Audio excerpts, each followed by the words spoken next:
So today, in Chit Chat Tuesdays, we have invited a great friend of mine, Fiona Littlegroves from CCM Managed Print Solutions. Chit Chat Tuesday. I don't know, he's made it up on the spot. It sounds all right to me. I'm not sure what we're going to do on Wednesday, but we'll work something out. Fiona is a great part of my network. She's a great friend, and we have a great business model, I suppose, that we do a lot of work together with. Fiona is in Managed Print Solutions and everything, copiers and knowledge, printers. Workflow solutions.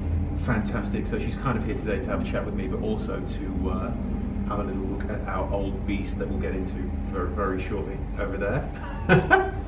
Fiona, yes. Tell my network how you can help. What value do you bring? What's your sort of what do you do differently to others? So the best part about what we do, I guess in comparison to other companies, is that it's all about the contract.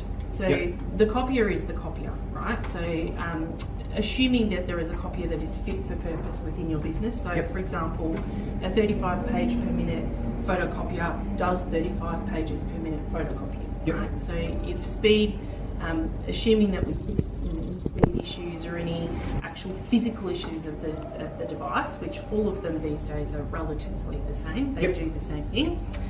It's mostly about what we can do with your contract. So if you've got a business that is a business that is scaling up and scaling down and has big ebbs and flows or peaks and troughs within your printing, you don't want to be locked into a contract that is very keeping you or holding you into a certain amount of prints per month, for example. So you can change that. So yes. If you're like a farmer and you've got heaps of work in the first quarter and then no work in the second quarter, you can navigate that. Yes, so initially what we would do is suggest or recommend a contract for you that has lots of flexibility within it. Mm-hmm. If you are a business that does have farm work one week and farm work not the next week, rather than locking you into a certain amount of pages per month as minimums. For example, we would just abolish any minimums and you just literally pay for what you actually are doing. Yep. So mostly the best part about our company is looking at the contracts and really understanding what your business does, how you want to use your copiers, so whether a lot is scanning rather than printing or a lot is copying rather than scanning, and all those sorts of things that you do with it, and then actually making the contract. Disco Tuesday now. I'm great.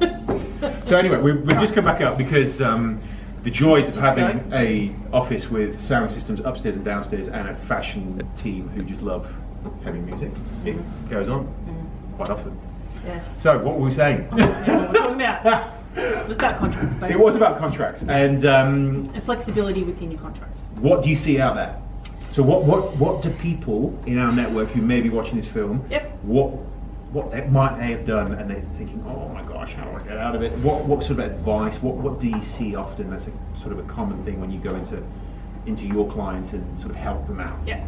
So I guess for the most, where we begin really is actually looking at the existing contract that they're in and making sure that that contract is fit for purpose, as well as looking at the device that they have and making sure that the device is fit for purpose. Yep. So assuming that the device is doing everything that they want it to do, then if there's any wiggle room within the contract, and sometimes it is actually utilising what they have existing and just actually getting them to be able to manipulate the contract that they have with their existing vendor to actually make sure that it's best for them moving forward. There's a tipping point at any time in any contract, such even with cars, for example, with copiers is the same. There's a tipping point on when it's a good time to roll that copier over, sell the contract out, buy the contract out, or if in fact in some instances we just say keep going with it, it's a really good contract and wait till the end point.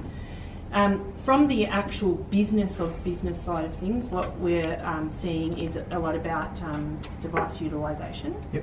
So it's making sure that workflow solutions are actually being turned on and used properly within their businesses. They're scanning and how that they're scanning documentation from the device into their back-end document management systems. It can be as simple as just a folder type system on on a PC somewhere. Yeah. But if you've got a client, let's say in a finance company, they're very heavy in scanning documentation. Some processes we're seeing is like a 12-step process to get one piece of paper from physically in their hand into the back-end system. And just by using what they've got right now, but tweaking how they do it, we could get that down to potentially 5 or 6 step process. And that's terrific. Yeah, Buying so that time. yeah, and it's not about actually having to say you need to scrap everything and begin again. Often we can tweak things they've got existing to make it better for them for the rest of the contracted time. Perfect. And then looking at it once the time comes up. Yeah, perfect.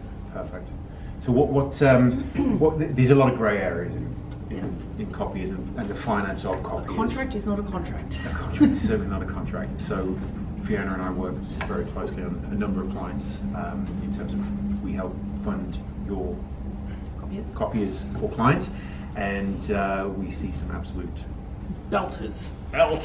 Yeah. Real issues. Yeah. How do people get out of them? What do you do? You're in a copy contract, it's heavy, and you can't get out of it, and you're thinking, oh my gosh, there might be a huge payout at the end of the term. What can we do to help? Yeah. Can we still speak to them, or do these people just put their head under the sand? Yeah. It does depend on the company that they're with existing, but there have been instances where we've seen very poor contracts. Yep. So one really good example is an all-inclusive click. So essentially speaking, you're not paying for the rental of the device, but you're paying 25 cents for a colour copy. An all-inclusive click, so we've got to look out for that. Yeah. So if people have an all-inclusive click, all-inclusive click, generally speaking, I've never seen one that's good for the client. Okay, so all-inclusive click, no good. And in that instance, we have worked as a bit of a management company whereby we'll contact that company's vendor. Yep.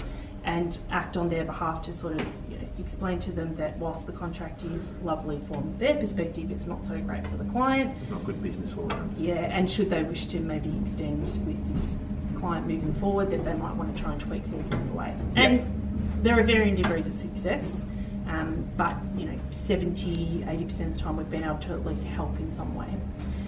The other probably biggest issue that we see is when you have minimums. So minimum clicks incurred on your monthly bill. Yep. So for example, the bill might be that you've got your rental, it's $165 for the device, and then you've got 3,000 colour copies and 2,000 mono copies that you pay for.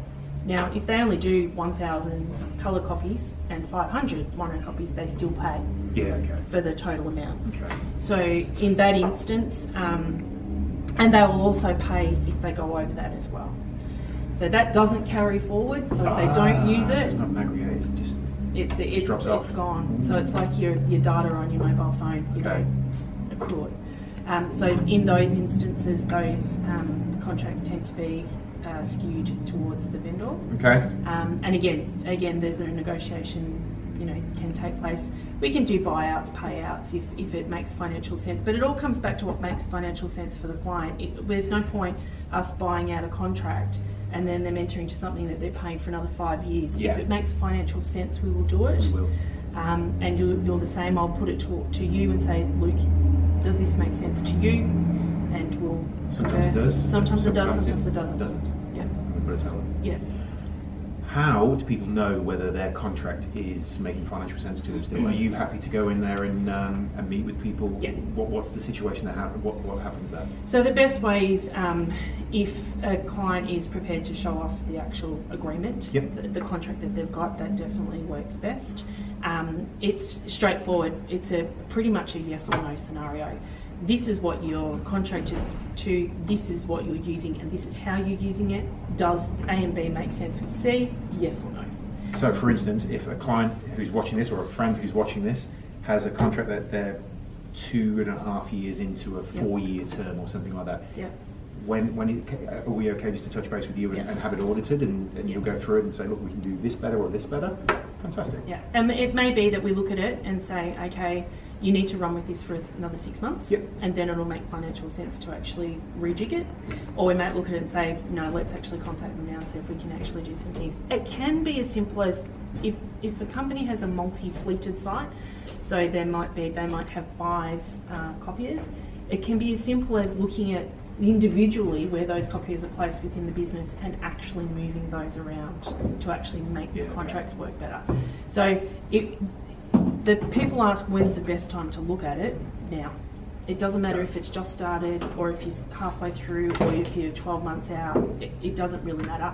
Have a look at it, make sure that we're all on the same page, make sure that we agree that this is a good thing, or it can't be changed for now. Yeah, perfect. Go from there. And that point is exactly why I surround myself with people like you, because financing of copiers is in so many ways an easy money maker, and you can make a lot of money off it by doing the wrong thing by clients. Yep. And the reason Fiona and I get along so well is it's all the long game sort of work, isn't it?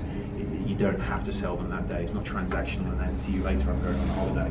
It's a case of, we might not have your business for 2 years, but we'll keep adding value until you're ready for us to come in and change the devices and things like that. Yeah. It's a joy dealing with you, and honesty in the copier industry is beautiful to see. So thank you so much for helping our team and our clients and things like that. You're welcome. It's magnificent. Magnificent. I just want to give her a big cuddle. Never mind cars. She loves cuddles. She often talks about when the first time you ever met her and you threw her in the air and she thought she was never going to come down from the stratosphere.